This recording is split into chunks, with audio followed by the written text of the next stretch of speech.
Assalamualaikum warahmatullahi wabarakatuh. Perkenalkan, nama saya Siti Zahra dari Prodi Pendidikan Agama Islam kelas PAI 3E. Video ini dibuat untuk memenuhi komponen tugas pada mata kuliah Hadis Pendidikan yang diampu oleh Ibu Syarifah HRDG 7MA. Nah, pada video kali ini saya akan membahas mengenai 3 materi terkait dengan hadis pendidikan.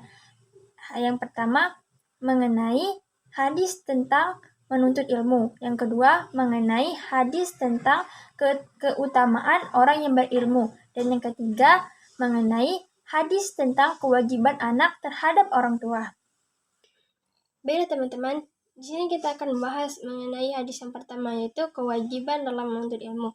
Sebagaimana dalam hadis yang diriwayatkan oleh Ibnu Majah, "Thalabul ilmi faridatun ala kulli muslim." Menuntut ilmu itu wajib atas setiap muslim. Nah, hadis ini menjelaskan pada kita pentingnya dalam menuntut ilmu, bahwa setiap muslim itu wajib dalam menuntut ilmu, baik yang laki-laki maupun yang perempuan. Nah, juga menuntut ilmu itu tidak hanya sebatas pada ilmu agama, tetapi juga ilmu dunia.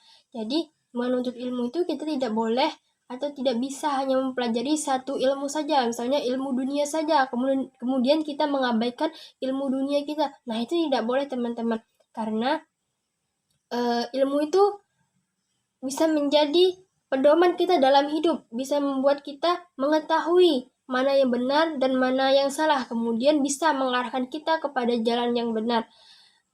Menuntut ilmu juga bisa membuat kita lebih berakal.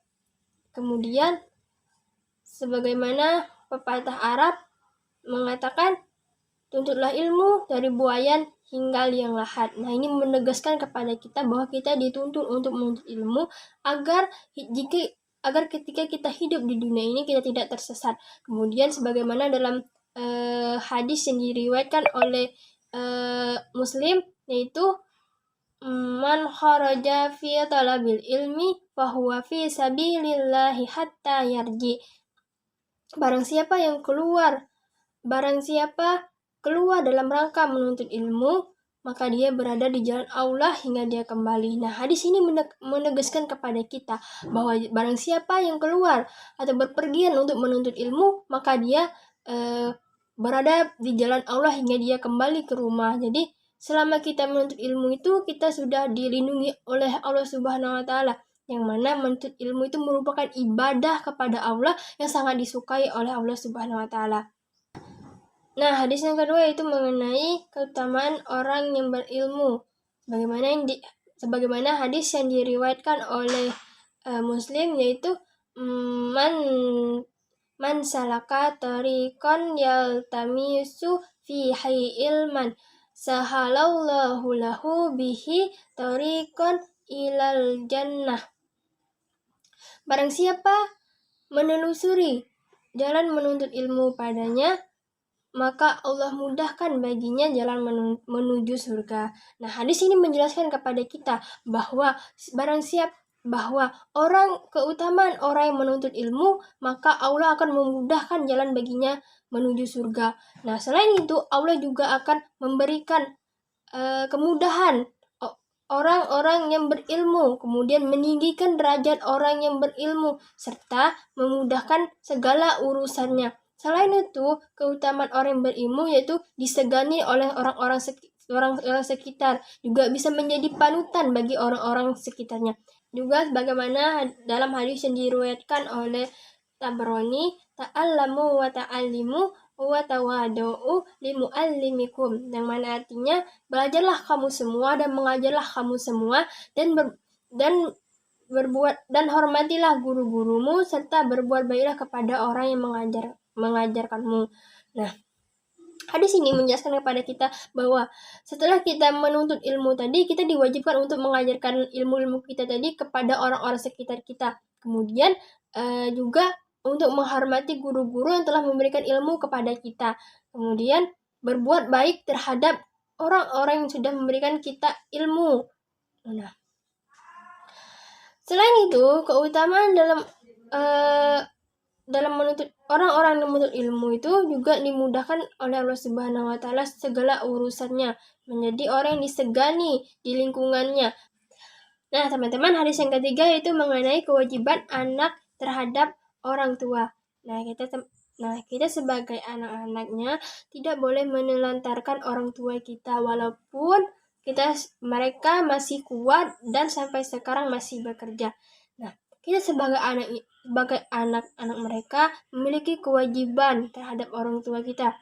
Nah, itu dengan cara berbakti kepada orang tua, membantu orang tua. Nah, walaupun mereka masih bisa bekerja atau masih mampu untuk menghidupi dirinya sendiri dan juga kita, tapi kita sebagai anak juga harus memiliki kontribusi yang besar terhadap orang tua kita. Nah, kita tidak bisa membuang orang tua kita begitu saja, apalagi ketika kita sudah berkeluarga. Nah, sebagaimana dalam hadis yang diriwayatkan oleh Tirmizi, yaitu ridho Allahi fi ridho al-walidain wa sa'atu Allahi fi sa'atu al-walidain. Ridho Allah ada pada ridhonya orang tua dan kemurkaan Allah ada padanya mukanya orang tua. Nah, teman-teman, jika kita ingin mendapatkan ridhonya Allah, maka kita harus bisa membuat orang tua ridho terhadap kita. Kemudian jangan sampai kita membuat orang tua kita murka hingga Allah juga murka kepada kita. Maka dari itu, kita sebagai anak memiliki kewajiban dalam berbakti kepada orang tua kita, membantu orang tua kita, serta memberikan perhatian kepada orang tua kita. Apalagi ketika mereka sudah lanjut usia dan tidak memiliki kekuatan lagi untuk dapat mengurus diri mereka sendiri, maka kita sebagai anak memiliki kewajiban dalam mengurus dan merawat orang-orang tua kita. Karena sebanyak apapun uang kita atau kekayaan kita, tetap kita tidak bisa membalas jasa orang tua kita yang sudah merawat kita hingga menyekolahkan kita hingga kita bisa sukses seperti sekarang ini. Nah, setelah kita selesai membahas mengenai materi-materi hadis tadi, kemudian bagaimana caranya hadis-hadis pendidikan dapat menjadi panduan dalam menghadapi tantangan atau permasalahan pendidikan anak usia dini di era modern ini. Nah, yang pertama yang bisa kita lakukan yang pertama adalah dengan cara menanamkan nilai-nilai dasar mengenai akhlak pada anak usia dini. Nah, kita bisa membicarakan mengenai hadis tentang pendidikan karakter, yang mana kita bisa memberikan anak-anak usia dini itu materi mengenai pembentukan akhlak, seperti kejujuran, kesopanan, toleransi, dan saling hormat-menghormati. Jadi kita bisa mengajarkan kepada anak-anak usia dini tentang kejujuran, kemudian saling menghormati dan toleransi. Nah, yang kedua yaitu memperkuat peran guru dan orang tua. Nah, apalagi orang tua. Di sini orang tua berperan sangat penting dalam membentuk karakter anak usia dini. Kemudian guru juga memiliki peran yang sangat penting dalam membimbing karakter anak-anak. Nah, jika orang tua berperan sangat penting untuk pembentukan karakter anak itu berada di rumah, sedangkan untuk guru mereka memiliki kewajiban dalam membentuk karakter anak itu di sekolah. Ini berbicara mengenai keutamaan guru dalam membimbing anak-anak didiknya. Kemudian kita bisa juga mengintegrasikan nilai-nilai spiritual mengenai hadis-hadis pendidikan ke dalam materi pembelajaran anak usia dini, tentu saja dengan bahasa yang bisa mereka mudah pahami, sehingga anak-anak tidak hanya cerdas secara intelektual tapi memiliki moral dan etika yang baik. Nah, kemudian bagaimana cara kita dapat mengintegrasikan nilai-nilai hadis pendidikan tadi ke dalam kurikulum yang sudah ada? Nah, yang bisa kita lakukan yang pertama yaitu dengan cara penguatan muatan lokal ke dalam kurikulum. Nah, kita bisa menyisipkan hadis-hadis pendidikan tadi ke dalam pembelajaran agama, khususnya terkait dengan nilai akhlak dan keutamaan keutamaan dalam menuntut ilmu. Nah, kita bisa memuat pembelajaran mengenai keutamaan menuntut ilmu ke dalam materi mengajarkan pentingnya belajar dan menuntut ilmu. Kemudian yang kedua yaitu mengembangkan materi pembelajaran yang terintegrasi. Nah, kita bisa menyisipkan atau memberikan pembelajaran hadis pendidikan yang mengandung nilai moral dan etika.